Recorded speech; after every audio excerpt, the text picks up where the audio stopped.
नमस्कार, times of Swaraj में आप सबों का स्वागत है और मैं हूं संतोष सिंह। और आज हम टाइम्स ऑफ स्वराज में चर्चा कर रहे हैं राम भरोसे शिक्षा विभाग। जी हाँ, ये लगभग 5-6 महीने से मैं लगातार बिहार का जो प्राइमरी एजुकेशन है 1 से लेके 10-12 तक, उसकी शैक्षणिक गतिविधियों से लेके प्रशासनिक गतिविधियों से लेके शिक्षकों की समस्याओं से लेकर तमाम बिंदुओं पर लगातार या यूँ कहें 24 घंटे हम उसी से जुड़े हुए हैं। 24 घंटे शिक्षकों की समस्या सुनते हैं, अधिकारियों से बात करते हैं, उसका क्या समाधान हो सकता है उस पर चर्चाएं होती हैं और फिर कुछ मामले में रिजल्ट निकलता भी है, कुछ मामले में रिजल्ट नहीं भी निकलता है, कुछ मामले में निगेटिव भी रिजल्ट आता है। ये चीज़ें चल रही हैं, लेकिन इतने दिनों के अनुभव के बाद मेरा मानना यही है, मुश्किल 3,62,000 शिक्षक है बिहार में, जो नए और बहाल हुए होंगे तब 4.5-5 लाख के करीब पहुंचने वाले होंगे। लेकिन जिस तरीके से बहाली हुई है, जिस तरीके से लोग नौकरी कर रहे हैं, अगर आप उस पर गौर करें, सबसे बड़ा बजट भी 50,000 करोड़ से अधिक का बजट भी है, और रिजल्ट क्या है? आज बिहार शिक्षा के क्षेत्र में कहाँ खड़ा है? हमारे यहाँ से 10 से 12 तक पढ़ने वाले बच्चों का राष्ट्रीय स्तर पर क्या योगदान है? हम कितने doctor, medical, engineering, IAS, IPS, law faculty में, मैनेजमेंट की फैकल्टी में हम बिहार के बच्चों को भेज पा रहे हैं? क्योंकि ये बेसिक एजुकेशन है और इसी एजुकेशन के बुनियाद पर सब कुछ टिका हुआ है। बिहार बोर्ड रिजल्ट अगर पिछले 10-12 वर्षों को अगर आप देखिए तो अपने स्टेट के परीक्षा में भी, सिपाही बहाली में भी पिछड़ जा रहा है। मतलब रिजल्ट 0 कह सकते हैं। और स्किल, बात मजदूरी की करें तो कोई स्किल लेबर भी आप नहीं दे पा रहे हैं। वही संस्थागत तरीके से जो जिसके पिताजी जो काम कर रहे हैं वही काम करने के लिए बाहर जा रहा है, नहीं तो गुपचुप बेच रहा है, मजदूरी कर रहा है, खेती में काम कर रहा है। कोई स्किल मजदूर भी हम पैदा नहीं कर पा रहे हैं इतने बड़े बजट के बावजूद भी। तो आप जब इन तमाम हालातों पर अगर विचार करेंगे, गौर करेंगे, तो आप पाएंगे कि ये सिर्फ बहाली नौकरी देने के लिए हुई है। मतलब बेरोजगारी मिटाओ, इतने लोगों को हम रोजगार दे दिए। बस एकमात्र लक्ष्य सरकार का यही लगता है कि हम बेरोजगार लोगों को नौकरी दे दिए। महीना महीना इनको दरमाहा महीने महीने तो मिलता भी नहीं है, 2-3 महीना पर एक बार दे देना है।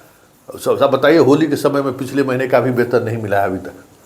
वेतन देते रहना है, बच्चों समझो कि पेंशन दे रहे हैं। आउटकम क्या है इस पर पता नहीं सरकार कभी गंभीरता से विचार करती भी है या कर भी रही है, मुझे तो नहीं समझ में आ रहा है। हम तो डे टू डे देख रहे हैं ना भाई, जिस तरीके से शिक्षा का बहाल किए। अभी तक 2015 से हाई कोर्ट के आदेश पर जांच हो रही है, फर्जी शिक्षकों की जांच हो ही रहा है। अब 24 आ गया, पर 9 बरस से जांच ही हो रहा है। रिजल्टेंट 0, कहते हैं 72,000 हमको फोल्डर ही नहीं दे रहा है। 5 साल से हम लोग भी सुन रहे हैं कि 72,000 फोल्डर नहीं देते। भाई क्या, अलग अलग तरीके से कुछ चीज़ें को ऑन रिकॉर्ड करने पर कुछ चीज़ें सामने आई हैं। PF वगैरह का मसला जब सामने आया, आधार से लिंक हुआ, तो बहुत सारी चीज़ें सामने आनी शुरू हो गई हैं। लेकिन बड़ा सवाल ये है ना कि ठीक है, आप जैसे लोगों को भी बहाल किए, जिस स्तर पर बहाल किए, उसमें बहुत सारे अच्छे लोग भी हैं। उन अच्छे लोगों के सहारे कैसे हम एजुकेशन का माहौल बनाए, उस पर तो सरकार का कभी कोई मनन होते हुए तो मैंने देखा भी नहीं है। मैंने बात भी की। Common school system Muchkund Dubey के समय में IAS अधिकारी आए थे, नीतीश कुमार, बहुत कुछ उस पर काम करवाए थे। क्यों नहीं वो लागू कर देते हैं? आज सरकारी स्कूल का भी आप इतना बड़ा खर्च कर रहे हैं, उस स्कूल की स्थिति इसलिए ना है कि हमारे बच्चे वहाँ नहीं पढ़ पा रहे हैं, पढ़ने नहीं जा रहे हैं। अगर हमारा बच्चा वहाँ पढ़ना चला जाए तो सारी व्यवस्थाएं ठीक हो जाएंगी। आज गांव का वही बच्चा स्कूल पढ़ने जा रहा है इस स्कूल में जिसको पढ़ाई से कोई वास्ता नहीं है, जिसके गार्जियन को पढ़ाई से कोई मतलब नहीं है। ऐसे ही बच्चे वहाँ पढ़ने जा रहे हैं ना। तो फिर वो शिक्षक, पढ़ने पढ़ाने वाले शिक्षक भी कितने मनोयोग से पढ़ा पाएंगे। स्टूडेंट पर भी तो निर्भर करता है। अगर क्लास में 40 स्टूडेंट है, उसमें 10 भी अगर पढ़ने वाला अगर हो तो बाकी 30 को लोग खींच देता है। यहाँ तो 5 भी नहीं मिलता है, 2 भी नहीं मिलता है। खाना लगता है जैसे मध्याह्न भोजन नहीं करने के लिए आ रहा हो। तो ये माइंडसेट जब हो जाए सरकार की और इतना बड़ा इंफ्रास्ट्रक्चर आप खड़ा कर देंगे तो क्या होगा। इसलिए जिस तरीके से लोग बहाल हुए, छोड़ दिया, जब कोई जात नहीं। अब बताइए सक्षमता वाले मामले में बीएड वाला जो 1 to 8 एक नया बैच निकाल दिए। मतलब प्राइमरी, सेकेंडरी और हायर सेकेंडरी का जो कंसेप्ट था उसमें एक नया चीज ला दिए। 1 से 5 के बदले 1 से 8। अब 6 to 8 वाले जितने लोग हैं, 40,000 से अधिक शिक्षकों को सक्षमता का परीक्षा कैसे दे, उसको समझ में ही नहीं आ रहा है। कॉमर्स वाले जो लोग पढ़ाई कर रहे हैं, पढ़ा रहे हैं बच्चों को, वो सक्षमता में किस विषय पर फॉर्म भरे, कोई स्पष्ट नहीं है। बहुत सारे विषय में स्पष्टता नहीं है। देख ही रहे हैं सक्षम TRE 1, TRE 2, TRE 3, अब कितना TRE लेते चलिए आप।